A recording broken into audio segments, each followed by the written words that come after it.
வேற ஏதாவது? நேத்து கோயில் க்ளீன் பண்ணும்போது மாநில தலைவர் அண்ணாமலை வந்துட்டு அந்த பொண்ணு மேல வந்து பிஜேபி வந்து கையில் எடுத்துக்கோன்னு சொன்னாங்க. ஆனால் மதியானம் 12 மணிக்கு மேலே அவங்க மேலே வழக்கு பதிவு பண்ணியிருக்காங்க. அதனால பிஜேபி கண்டு தமிழகத்தை பயந்துக்கிட்டாங்க. கண்டிப்பாக பயம் இருக்குல்ல. இன்னைக்கு பாஜக ஒரு காலத்தில் பாஜக சொல்லும்போது நீங்கள் யாருமே முன்னாடி வரமாட்டீங்க. இன்றைக்கி பாஜகனா ஃபர்ஸ்ட் பேஜ் நியூஸாக இருக்குது. ஸோ பாஜக அந்த அளவுக்கு தமிழகத்தில் வளர்ந்துருக்கு. இன்றைக்கி ஒப்போசிஷன் யாருன்னா பாஜகனா அப்படி நீங்கள் பார்க்குறீங்க. ஸோ இன்றைக்கி பாஜக அந்த அளவுக்கு வளர்ந்துருக்குன்னா நீங்கள் ஒரு பட்டியல் எடுக்கும்போது யார் எந்த தொகுதியில் யார் ஜெயிப்பாங்கன்னு பார்க்கும்போது அதில் பாஜக பேர் இருக்குல்ல.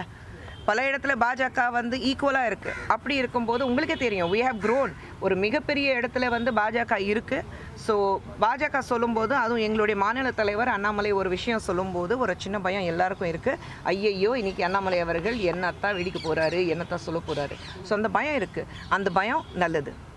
அதிமுகவுடைய தோல்விக்கு காரணம் பிஜேபி தான். பிஜேபியோட அலைன்ஸ் வச்சனால தான் அலைன்ஸ் விஷயத்துல நான் எதுவுமே பேச முடியாது. அது டெல்லியில இருந்து பேசுவாங்க, இல்லைன்னா எங்களோட மாநில தலைவர் அண்ணாமலை பிஜேபி இருக்குன்னு சொல்லி ரெண்டாவது கட்சி அதை நாங்க சொல்லிக்கிறோம். அது எங்களுக்கு பெருமையா இருக்கு அதை சொல்லிக்கிறதுக்கு. என்ன சொல்றாங்கன்னா பிஜேபியோட அதான் சொல்றேன், அவங்கள பத்தி என்னால் பேச முடியாது. அந்த பொசிஷன்ல நான் இல்லை. நான் கட்சி சார்பாக அவ்வளோ விஷயங்கள் பேச முடியாது. அது டெல்லியில இருந்து பேசுவாங்க, இல்லைன்னா மாநில தலைவர் பேசுவார். மேடம், காயத்ரி ரகுராம் அதிமுக போய் தேர்ந்தெடுத்தாங்க. சரிங்க, அதுக்கு அதை பற்றி நீங்கள் என்ன ஒன்றும் நினைக்கல. மேடம், தேர்தலில் போட்டியிட வாய்ப்பு இருக்கா? நீங்கள் கண்டஸ்ட் பண்ணுறதுக்கான வாய்ப்பு? ஐயோ, இது ஒவ்வொரு தேர்தல் வரும்போது எனக்கு இது வந்துட்டு தான் இருக்கும். தேர்தல் பொறுத்த வரைக்கும் எங்களுடைய கட்சி தலைவர் நட்டாஜியும் பிரதமர் மோடி அவர்களும் அமித்ஷா அவர்களும் என்ன முடிவு எடுக்கிறாங்களோ அந்த முடிவு தான் என்னோட முடிவாக இருக்கும். விருப்பம் கொடுத்தா தானே உங்களுக்கு? எங்கள் கட்சியை பொறுத்த வரைக்கும் எங்களுடைய ஒரே விருப்பம் 2024 ஒரு மிகப்பெரிய வெற்றி பாஜகவுக்கு காத்துட்ருக்கு. அதுக்காக எங்களால் எந்த அளவுக்கு உழைக்க முடியும். பிரதமர் மோடி அவர்கள் மீண்டும் வருவார், அது எல்லாருக்கும் தெரிஞ்ச விஷயம். அதான் நாங்கள் சொல்கிறோமே, அப்கி பார் 400 பார், 400 தாண்டி பாஜக இருக்கும்.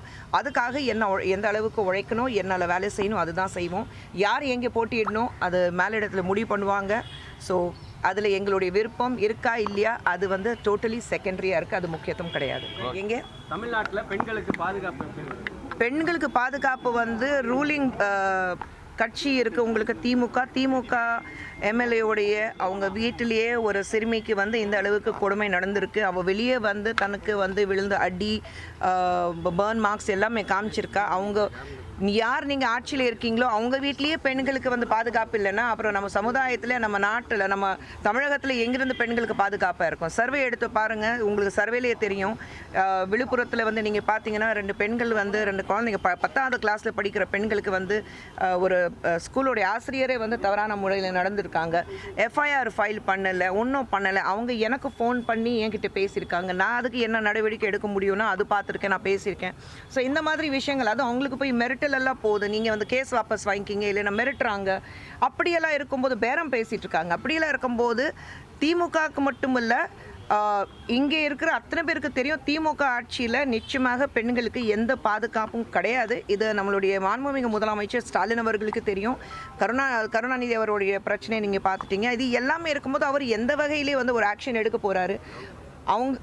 அவங்க கட்சியில் இருக்கிற வீட்லேயே, உங்களுடைய எம்எல்ஏ வீட்லேயே ஒரு பெண்ணுக்கு இந்த மாதிரி ஒரு கொடுமை நடந்திருக்கு. முதலமைச்சர் ஒரு வார்த்தை பேசியிருக்கிறாரா? இல்லை ஒரு ஆறுதல் தெரிவிச்சாரா? இல்லை இது நடந்தது தவறு, அப்படி நடந்திருக்கக்கூடாது, அவங்களுக்கு நான் ஆதரவாக இருக்கேன் சொன்னாரா? எதுவுமே சொல்லலை. நடக்குதா நடக்கட்டும், போலீஸ் நம்ம கையில் தானே இருக்குது, நம்ம என்ன வேணாலும் பண்ணிக்கலாம், அப்படி தான் பார்த்துட்ருக்காங்கன்னு தவிர இது வரைக்கும் நீங்கள் முதலமைச்சர் அவர்கள் வெளியே பெண்களுக்கு சப்போர்ட்டாக பேசுனது நான் இது வரைக்கும் நான் பார்த்தது கிடையாது. செய்திகளை உடனுக்குடன் தெரிந்து கொள்ள உடனே சப்ஸ்கிரைப் பண்ணுங்க.